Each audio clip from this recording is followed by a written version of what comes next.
आदि काल में, जब संसार अभी नया था और धर्म ही जीवन का आधार था, तब एक महान राजा मनु रहते थे। मनु केवल राजा ही नहीं, बल्कि एक ज्ञानी, दयालु और भक्त थे। हर प्रातः वे हिमालय की गोद में बहती पवित्र नदी के तट पर पहुंचते, अपनी हथेलियों में जल भरकर भगवान विष्णु को अर्पण करते और वेद मंत्रों का उच्चारण करते। ये केवल पूजा नहीं थी, ये तो सृष्टि की धड़कन थी। लेकिन एक दिन प्रार्थना करते समय उनकी हथेलियों में एक छोटी सुनहरी मछली प्रकट हुई।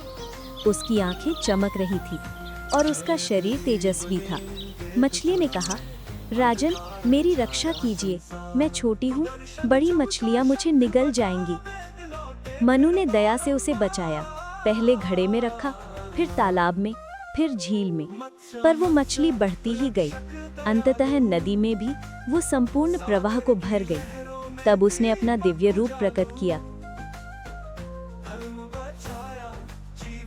वो विष्णु थे, विश्व के पालक। उन्होंने कहा, मनु, शीघ्र ही महाप्रलय आने वाला है। एक विशाल नौका बनाओ, उसमें ऋषियों को, पशु पक्षियों को, जीवन के बीज और सबसे पवित्र वेदों को सुरक्षित रखो। मैं तुम्हें सुरक्षित मार्ग दिखाऊंगा। परंतु उसी समय अंधकार में छिपा था हयाग्रीव। घोड़े के मुख वाला वो असुर अहंकार और लोभ से ग्रस्त था। उसने सोचा, यदि वेद छिप जाए तो संसार अज्ञान में डूब जाएगा और मैं ही सब पर शासन करूंगा। एक दिन जब ब्रह्मा ध्यान मग्न थे, हयाग्रीव ने अवसर पाया। उसने वेदों को चुरा लिया और समुद्र की गहराई में जाकर उन्हें छिपा दिया।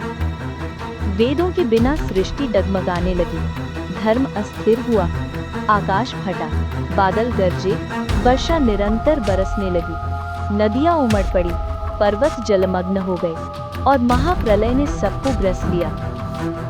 लेकिन मनु तैयार थे। उनकी नौका में ऋषि बैठे थे, जानवरों के जोड़े सुरक्षित थे, जीवन के बीज रखे गए थे और आगे आगे चल रहे थे भगवान विष्णु मत्स्य रूप में, अपने स्वर्ण श्रृंग से नौका को खींचते हुए।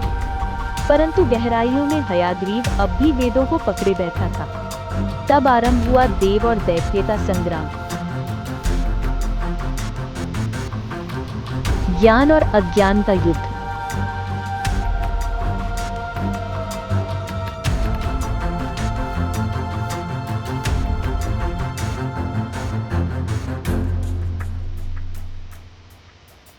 मत्स्य अवतार ने अपने सुदर्शन चक्र और तेजस्वी श्रृंग से हयाग्रीव को पराजित किया।